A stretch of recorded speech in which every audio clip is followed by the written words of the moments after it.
Good morning, friends. There's a tradition amongst the Jewish people that explains what is expected of each of us as we work to live together in community. There's a beautiful Talmudic list of the expectations that we can legitimately have of each other in terms of support in good times and bad. And right in the middle of that list, to console the bereaved, to support the mourners in their moment of loss. So strong is that commitment to each other that the tradition amongst Jews has become that the family does not thank those who support them in this moment. Not because they are not thankful, but because we who have all been where they are or will be where they are at some point in the future know just what it's like to be in this moment, to be relieved of the responsibility for being aware of what's going on around us in our own mourning. And that's why the tradition evolved the way it did, which is why, thankfully, as the rabbi who is not a member of the family, on their behalf, I thank you all for being here this morning. And I know that this is, for many of us, a personal attendance. Phyllis touched literally thousands of lives every day of her 94 years. She continues to do so even after her passing. And we'll talk more about the beauty and the power and the blessing in that. And so for the next couple of minutes as we pray together, as we celebrate Phyllis's life, I'm going to give you all permission, if you need it at any point during the ceremony, to let down your own hair, to forget for a moment that you're here to support the family, and to give yourself that moment if you need it, to go with that memory that pops into your head, to respond to it personally, as Phyllis in life responded to each of us personally. When it's over, we'll come back into our support mode. But for this morning, we're here to celebrate Phyllis's life together. Shiviti Adonai lenegdi tamid ki mimini balemot. I have set the eternal always before me. God is at my side, I shall not be moved. Therefore does my heart exult and my soul rejoice. My being is secure. For you will not abandon me to death, nor let your faithful ones see destruction. You show me the path of life. Your presence brings fullness of joy. Enduring happiness is your gift. O God, what are we that you have regard for us? What are we that you are mindful of us? We are like a breath. Our days are like a passing shadow. We come and we go like grass which in the morning shoots up renewed and in the evening fades and withers. You cause us to turn to dust, saying, "Return, O mortal creatures." Would that we were wise, that we understood whither we are going. For when we die, we carry nothing away. Our glory does not accompany us. Mark the wholehearted, behold the upright, for they are the ones who shall have peace.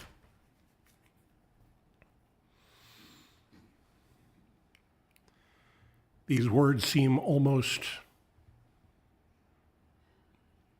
unbelievable to say. Death has taken our beloved Phyllis. Our friends grieve in their darkened world. In their silence, there is lamentation. In their tears, there is loneliness. Lost in their sorrow, may they find the presence of loving friends. Hear them, O God. and be with them. For Phyllis's love that united us in life, which death cannot sever, for her companionship shared along life's paths, which continues through the tenderness of memory, for the gifts of her heart and mind that brought us joy and happiness and are now a precious remembrance. For all these and more, we give our thanks to God. In this time of grief, we listen to the voice of our sacred scriptures, a voice that brings us the ever-new message of God's nearness.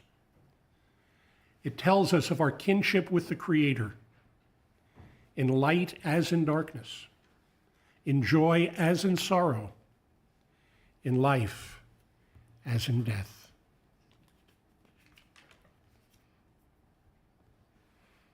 Adonai ro'i lo echsar, binoteshe yarbitzeni, al me menuchot yenahaleni, nafshi yeshovev.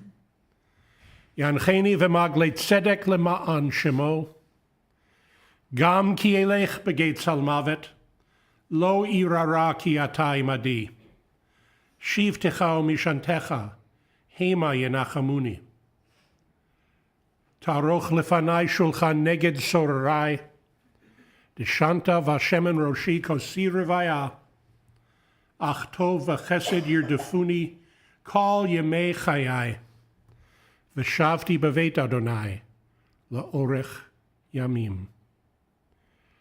O God, you are my shepherd, I shall not want. You make me to lie down in green pastures. You lead me beside the still waters. You restore my soul. You guide me in straight paths for the sake of your name.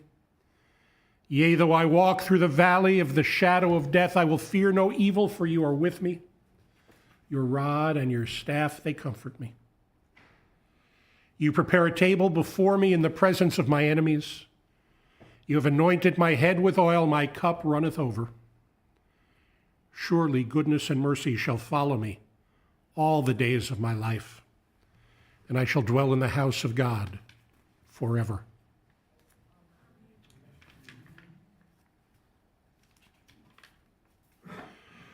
Esoinai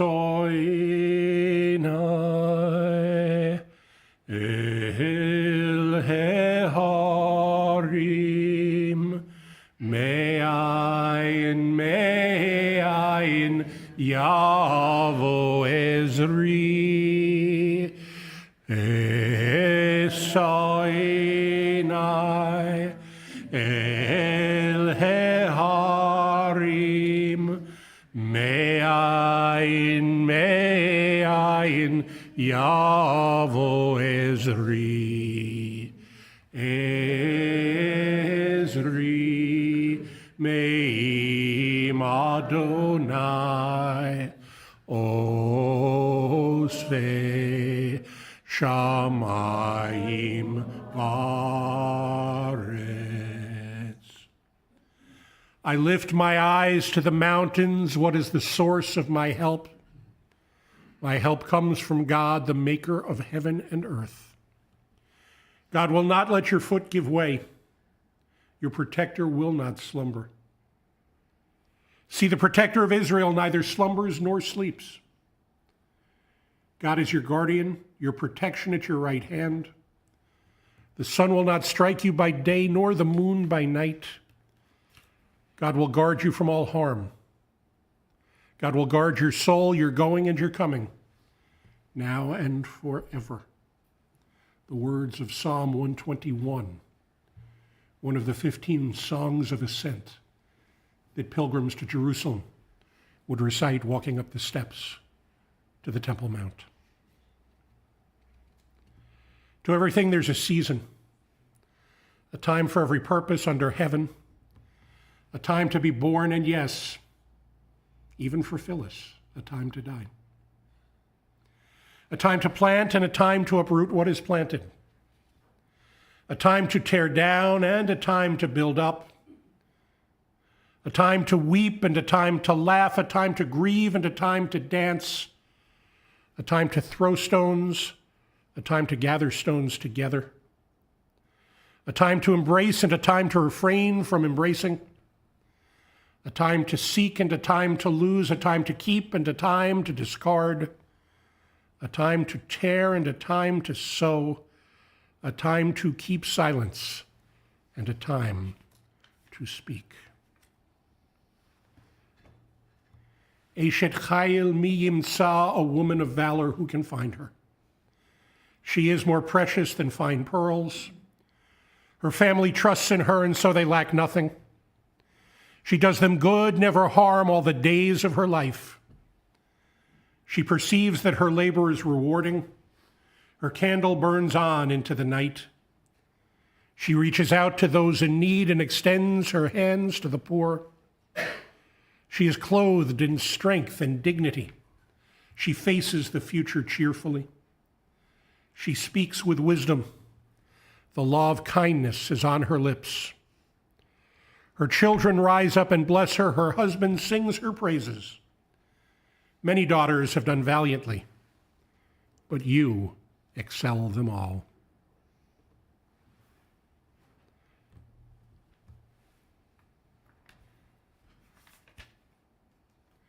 Birth is a beginning, and death a destination. But life is a journey, a going, a growing from stage to stage, from childhood to maturity and youth to age, from innocence to awareness and ignorance to knowing, from foolishness to discretion, then perhaps to wisdom, from weakness to strength or strength to weakness and often back again, from health to sickness and back we pray to health again, from offense to forgiveness, from loneliness to love, from joy to gratitude, from pain to compassion and grief to understanding, from fear to faith, from defeat to defeat to defeat, until, looking backward or ahead, we see that victory lies not at some high place along the way, but in having made the journey, stage by stage, that sacred pilgrimage. Birth is a beginning, and death is a destination, and life is a journey, a sacred pilgrimage made stage by stage, from birth to death, to life everlasting.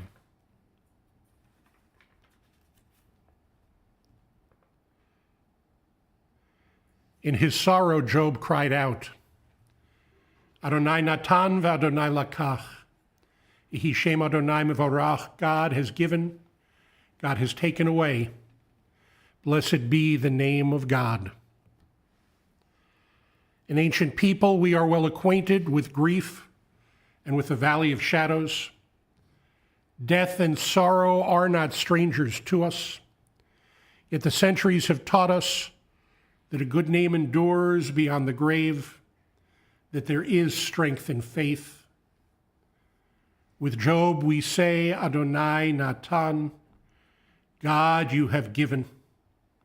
You gave us Phyllis, a loved one who will not be forgotten.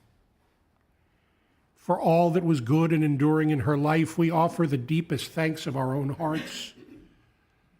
Adonai lakach, God, you have now taken away. We pray for the strength to turn our broken hearts into altars of trust, before which we acknowledge your sovereignty and love, as we now struggle to say, Yehi shem Adonai mevorach. Blessed be the name of God, now and forever. I invite all of us who are here to take a moment of silent remembrance, reflection, and prayer at this time.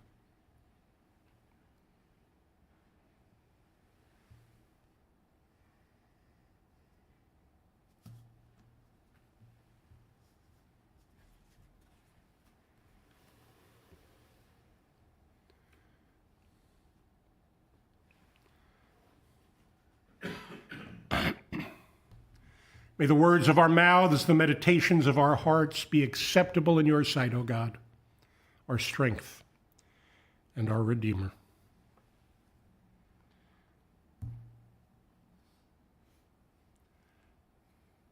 We are here to remember and to celebrate Phyllis.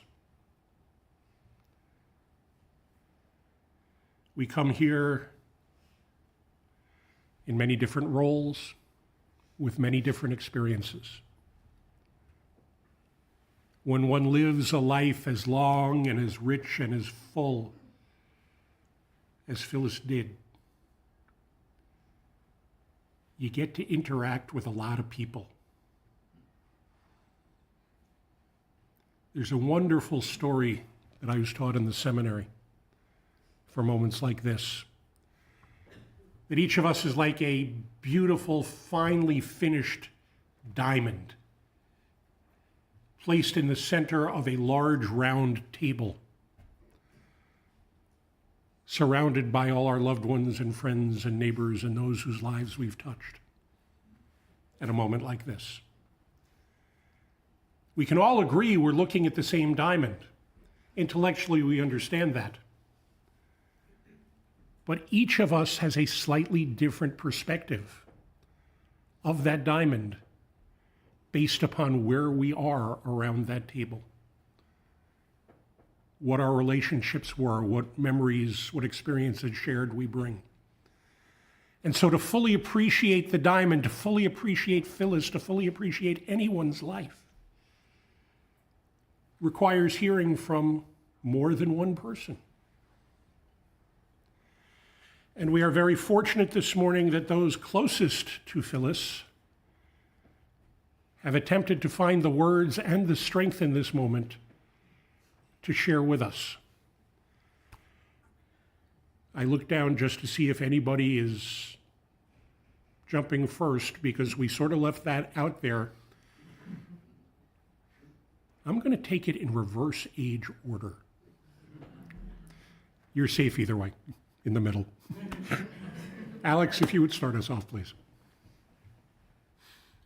Come on up. I haven't been up there since I was 13. It's a lot less scary today, trust me.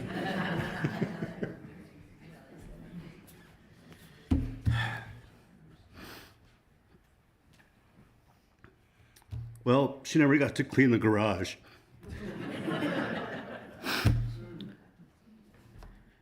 Yes, she was a teacher, a hiker, a lover of the ocean and sun. But I learned so much just from seeing how she went through life. Perseverance, keep moving, left foot, right foot. Always first up, ready to go. Do your best and try. Love of nature, light, color, shape, art and music and beauty all around us.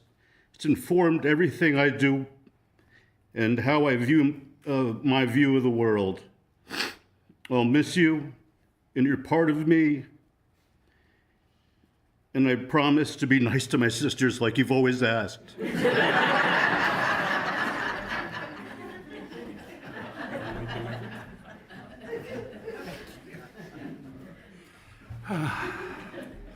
And we're off, as it should be. Aileen?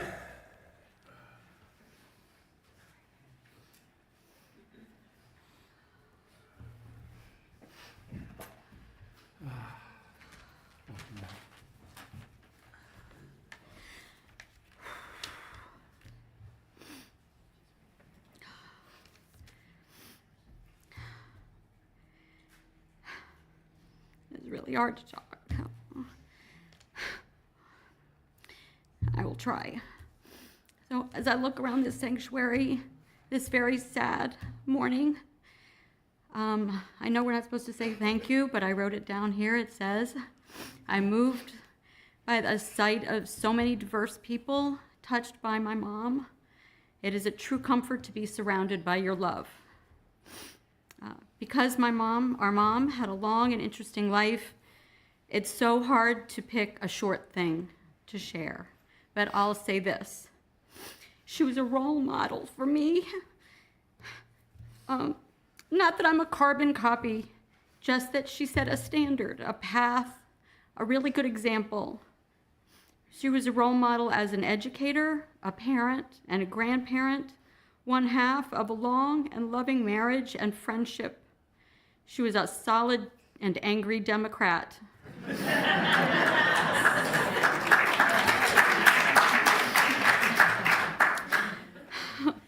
As are we all.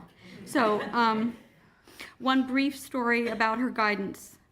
I recently retired from a 27-year teaching career, and I regularly called home to ask Mom for ideas and suggestions and expert advice. She always began with specific ideas, like, have you tried this, or this might be helpful? But she always ended with some version of something that I remembered every day with my students and actually with everybody. She said, go love them. Use your skills and teach and tell them that you love them. Have fun with them. They need you, and so get to work. No nonsense, just love and get busy. Mom was loving and practical, so smart and creative and hardworking and fun, and I miss her very much.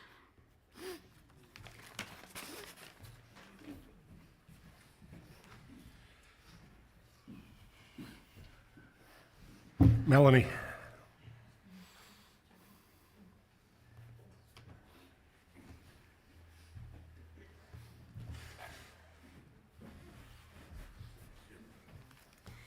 Thank you all for being here.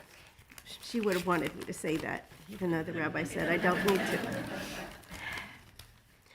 I took more copious notes than I need to, and I'm more verbal than my siblings, and I will edit myself. I can't believe we're here both mourning and celebrating the life of my mother, because beyond life and spirit, it seemed it would never flag. There's no way to adequately sum her life. She was the best teacher we ever had. To some of you, she was the ultimate authority on how to plant irises, or the best person to ask for a good route from Maleg to Montrose. She was all of those things to us, and so much more. She made anything right. She could fix anything. She knew the answer to every question, or the words to every song, even the words to every opera aria ever written. The rules to every game, the directions to any destination, and her touch or hug could heal any hurt. She was a scholar on Maryland history, Chesapeake Bay, and native plants. Mom and Dad have always been inseparable, but in summers when Dad was working on his dissertation, Mom took us on weekend camping trips, and we attended every ranger hike ever invented, and talk on nature, and visited every single museum in Washington, D.C., and when we saw every single exhibit, we visited the embassies, the National Geographic, and I vividly remember seeing a movie on boll weevils at the National Department of Agriculture.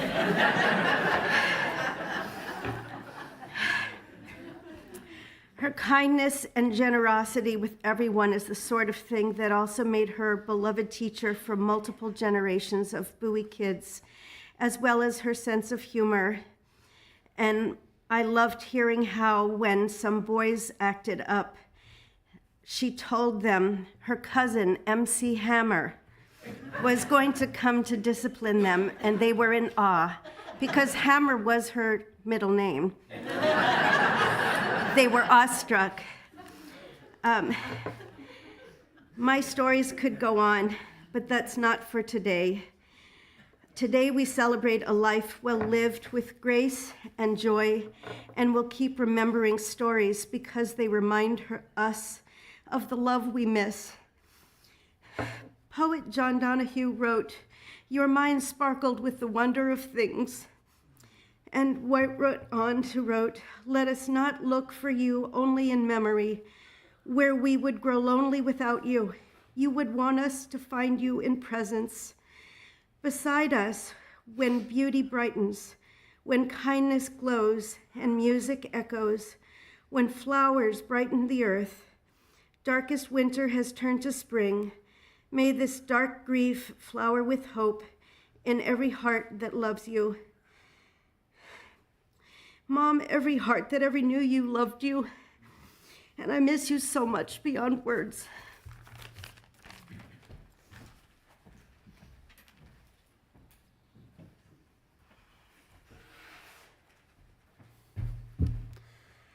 You ready, Lou? Good answer.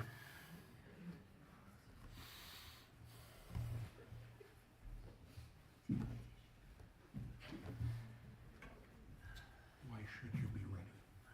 None of us are.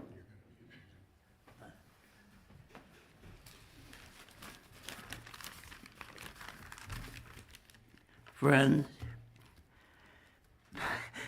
this is for my Phyllis, who died on March 21st, notably on the cusp of spring.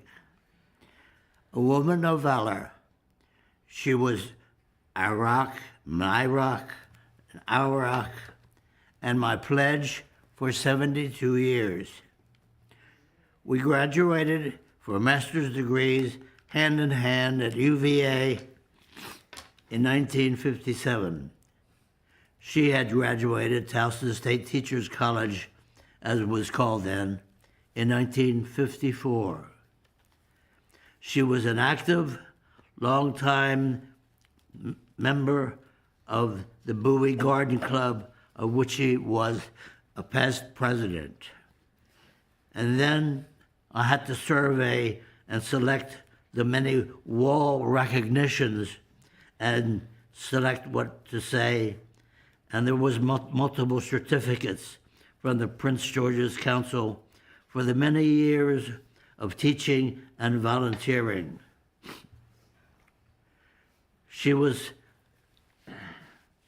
signally recognized for work, as it was inscribed on the document, and mentor and friend in 1993 with the Boys to Men program. She taught elementary school 30-some years, and for a while was a vice principal. And then at that point, she said, I think I'd like to go back to the classroom. Much more interesting. She accumulated numerous medals from participating in several of the Maryland Senior Olympics. Proudly, she received a City of Bowie, as stated, service with the City of Bowie Beautification and Tree Preservation Committee in 2007. But so much for all that and all that, as the Scots say. She and I were hiking participants in numerous treks, coast to coast, across Scotland's highlands, or as they say, heathlands. Indeed, the first Americans, actually, to participate in what is known as the Great Outdoor Challenge.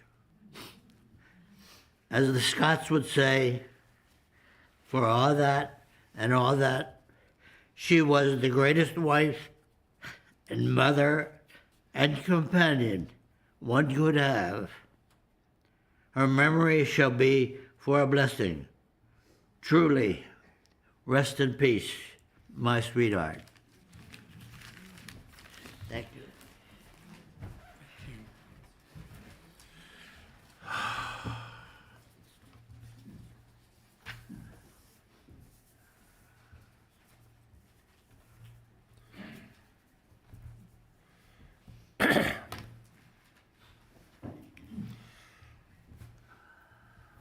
Lou, my friend, as usual, you were right.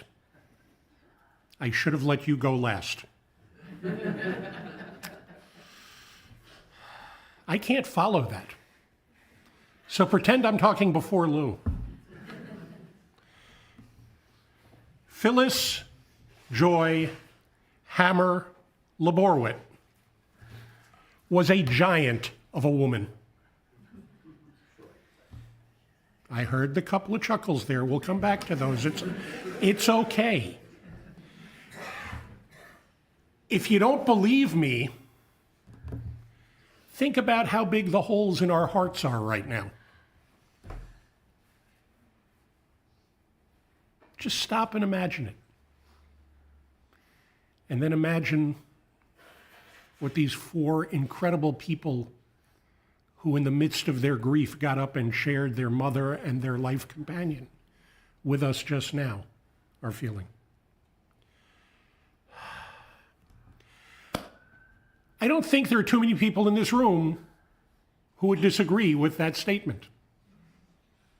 I pity the ones out there who would. The ones who looked at Phyllis the first time they met her and made the mistake of underestimating her, of judging the book by its cover. I pray that they got to know her better than that first impression and learned the truth. And those of us who knew her best know that those of you who chuckled at my opening line, she would have been perfectly fine with that too. Because as we just heard in their own words, Phyllis never really set out to become larger than life. I originally wrote larger than life character there, but that makes it sound like somehow she's a work of fiction. And the pain we feel right now is very real because so was she. She never sought public office.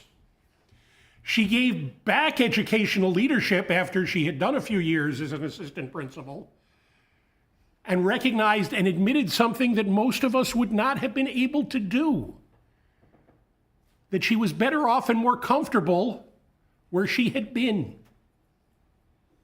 And those she was trying to serve were better served by her in that lesser role, which she made so big that it was indeed not a lesser role at all. She was born on March 1st, 1932. The first day of astronomical spring. We should have known then. She died, as Lou noted, literally on the cusp, at sundown, on March 21st, the day of the equinox, the first day of spring, at the exact time when Shabbat ended and the new week began. At the exact time of the shift change at the hospital. When the woman we all got to know very quickly over the last several days, who led her care, was going off shift. It's almost as if she waited for all of those things to line up. This is Phyllis we're talking about. Anybody here doubt me?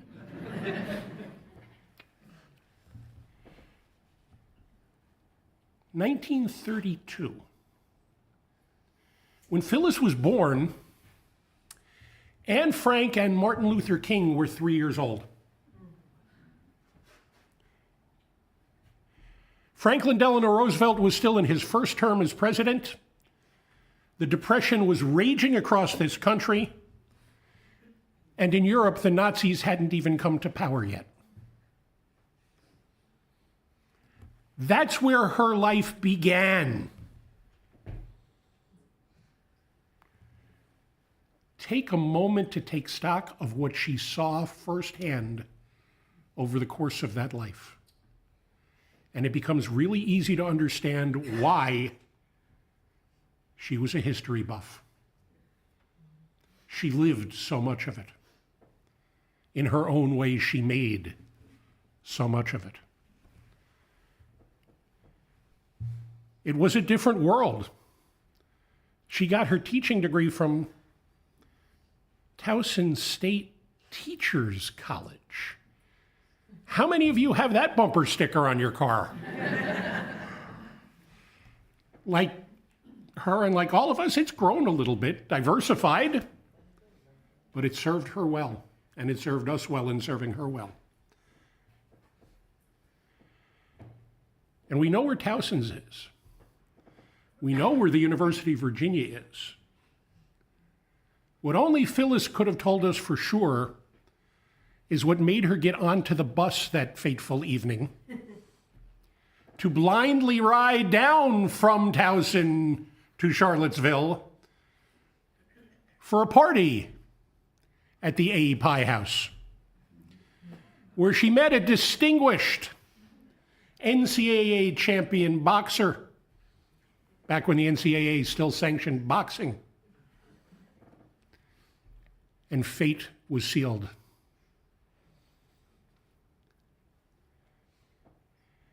It was a different world.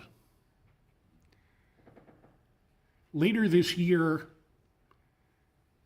my family will remember the 90th anniversary of my mother's birth. She was a little younger, not much. And she too, like Phyllis, spent her life in the classroom as a teacher. Her success was built on the same things that she taught you and that she taught all her students. The curriculum mattered, knowledge mattered, what you do with it to help others matters more, the relationships matter even more, and if it's not done with love and respect and integrity, why are you wasting your time? She lived that model every day for 94 years, literally right to the very end, and continues to teach us that today.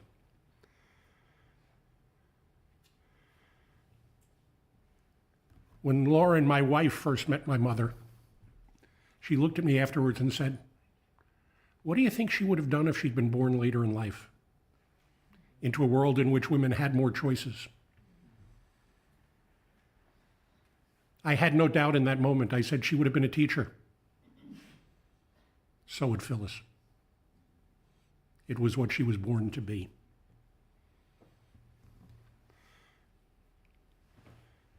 There is an amazing teaching in Pirkei Avot, the sayings of our Jewish fathers from about 1800 years ago, spoken by a teacher named Ben Zoma, who was not a rabbi. He didn't get the title because he died before he could complete the course of study. But his teaching is still kept and maintained amongst those of the rabbis who taught him and who followed him.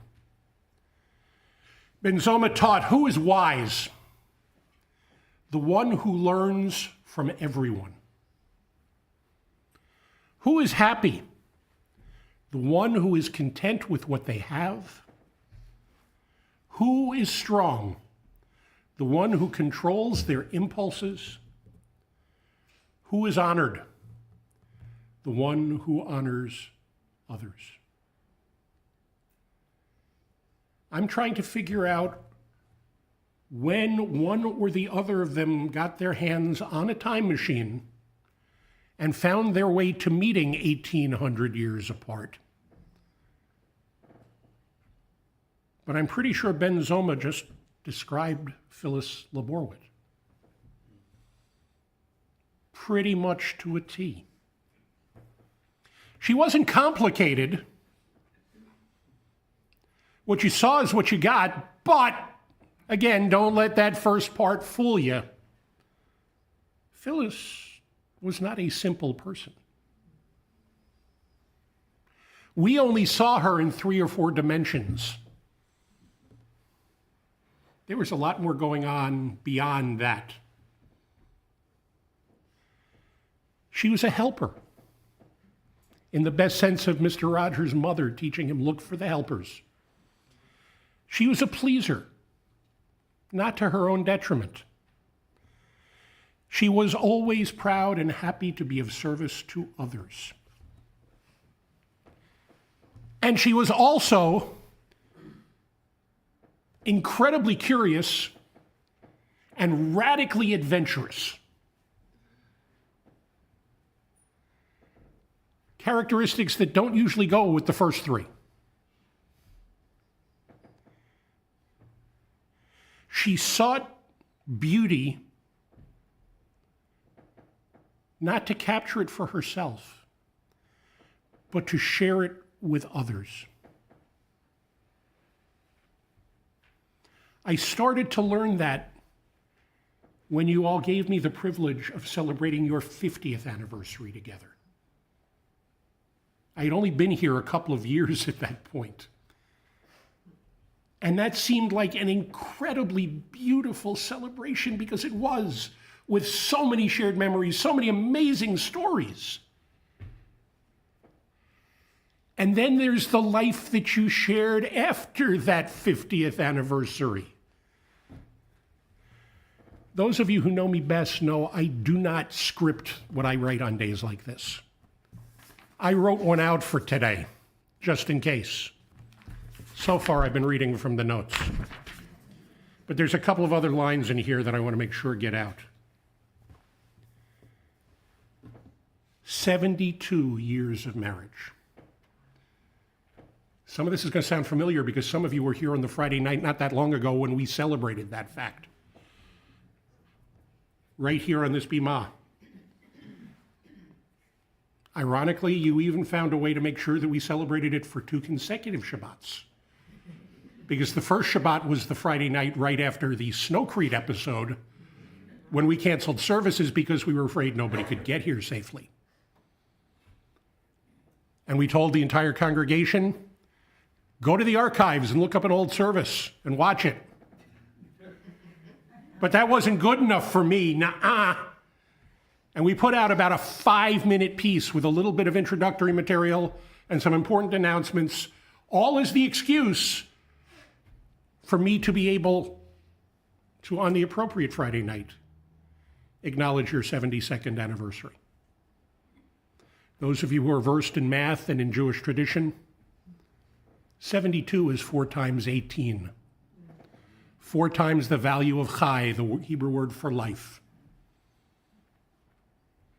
Think about how many people, A, find their beshert, their intended one, B, stay happily married for 72 years, and are still both alive to celebrate it when that day comes. And you can understand why we made such a big deal. And then the next Friday night, when we were all back in the room, we made sure we celebrated with them, too. Because it is worth celebrating. And nothing less than Snowcrete would have kept them away from coming to get that blessing. I'm a rabbi. It's like being a grandparent. I'm not supposed to play favorites. I'm not ashamed to tell you that 3 of my favorite nights every year, for many, many years, were the Friday night before your anniversary, when you would always be here to get that anniversary blessing, never taking it for granted. The Friday night before you left for Scotland every year that you were leaving for Scotland, so we could give you a blessing to send you off and make sure you'd come back okay. And the Friday night after you got back, when we knew you had made it again, not that we ever had any doubt, but when we got to hear the amazing stories and see the pictures and celebrate yet another achievement with you. It does not seem possible to me that the greatest team in my history as a rabbi is now reduced to a solo act. I cannot even imagine what size hole that leaves in you, my friend. But we are here for you because she taught us that. To borrow a line that I heard from at least 3 of you in one form or another, if not all 4 of you, because she taught us that, and she did. raising 3 children. Different. Melanie, Aileen, Alex, you sat in order. Providing each of you with what you needed to grow into the unique individuals you are. Even if it wasn't always clear that she and they completely understood you growing up, because they're not supposed to when we're growing up. They were raising you through the years that spawned the term generation gap, after all. But I know each of you are aware of how proud she was of the people that you have each become, and I hope you know what it takes for a parent to give you the freedom to go out and live as the individuals she was proud of you for being. And how you have raised her and Lou's grandchildren to be happy and successful as well. It was her own curiosity and sense of adventure that allowed her to let you wander free, even leaving very far from the nest geographically, but always welcoming you back home, whether you were coming here or whether they were coming to you, to your homes. And every one of us here in this room today, we felt better when we were in Phyllis's presence. I know I told the story of my 3 favorite nights already. Phyllis and Lou, because it's hard to talk about one without the other, were our blessing. So my friends, somebody's calling to say amen. Now it is up to us to pay off the debt, supporting the ones who feel that absence of her physical being even more than we do, doing our part to make the world a better place, like she taught us to do every day. We cannot hope to fill those shoes because Phyllis was a giant. But we can help a little bit, and if enough of us do, maybe we can make a difference.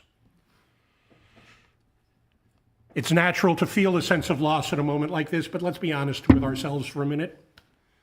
We were blessed by Phyllis's presence for far longer than any of us had a right to expect, even if many of us amongst ourselves, still confronting the reality of her mortality, are looking at each other going, I really thought she was never going to die. George Burns made a great joke out of it as he approached his 100th birthday and didn't get there, by the way. Some of us were firmly convinced she had it down. And that just makes it hurt more right now. But we were blessed by her presence for 94 years. And in truth, her end was so sudden that there was so little time during which she suffered. And that too is an enormous blessing, even if at the moment it means it leaves us in shock and makes it harder to accept. So friends, let us celebrate the full and amazing life of Phyllis Joy Hammer Laborwit. And if you don't get the inside joke yet about why I keep using her full name, her parents gave her the middle name of Joy. She lived up to that name. Her maiden name was Hammer. The tool she never used, but still effectively worked its magic on every one of us. Let's celebrate her as she would want us to do. Let's celebrate her life of purpose, of service, filled with beauty and loving relationships. God knows our world could use a heck of a lot more Phyllises right about now. And let us pledge to go out from here today as she went out and lived her life every day, seeking to grow from strength to strength. It is what she would want for us. Rest in strength, my friend, and in peace. Amen. In just a moment, we're going to complete the service here. Those of us who are heading out to Mount Lebanon Cemetery immediately following, if you didn't pick up directions and need them from the folks at Levinson's who are working with us today and assisting us dramatically, and we thank them for continuing to be the gold standard for our families in moments like this. they will have them. When we finish the Hail Malay prayer in a moment, they will come in and give us instructions. I just want you all to know, whether you're going out to the cemetery or not, after we get done at the cemetery, we'll be going back to Lou and Phyllis's house for the meal. Tonight is Shabbat, so there is no formal gathering or mourning once Shabbat begins. Tomorrow night at 7 p.m., we will gather at their house for a memorial minyan. On Sunday, they will open their house at 2 o'clock, and we will again gather for prayer at 7, and on Monday night, we will gather at 7 for prayer one more time.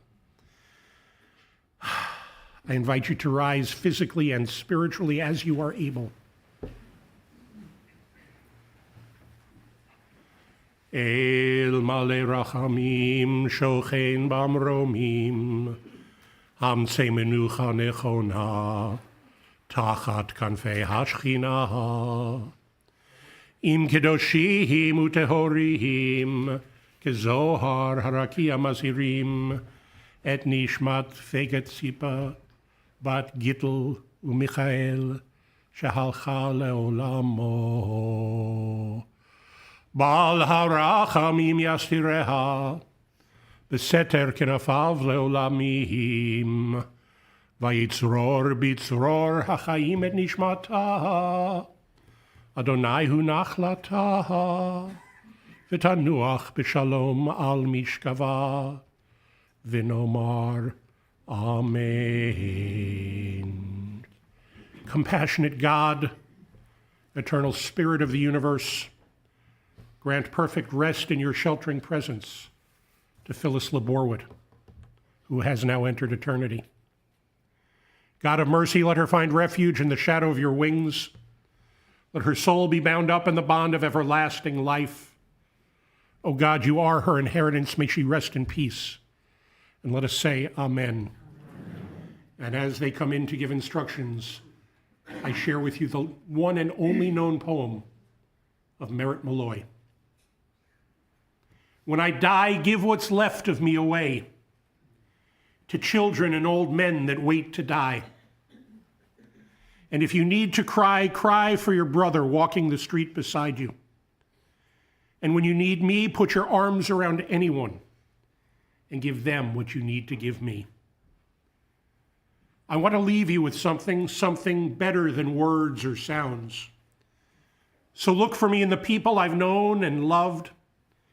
And if you cannot give me away, at least let me live in your eyes and not on your mind. You can love me best by letting hands touch hands, bodies touch bodies, by letting go of children that need to be free. Love doesn't die, but people do. So when all that's left of me is love, please find the strength to give me away.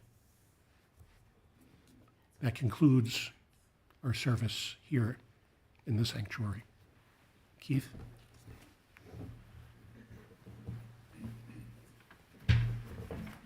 All yours.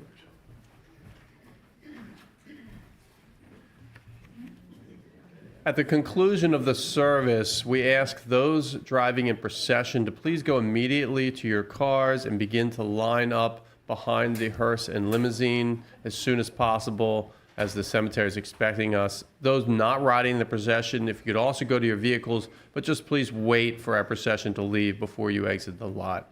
With the following pallbearers, please step to the front of the sanctuary: Jeff Krulik, Doug Higgs, Jan Strinzinger, Ben Woolery, Amy Edwards, and Jody Edwards.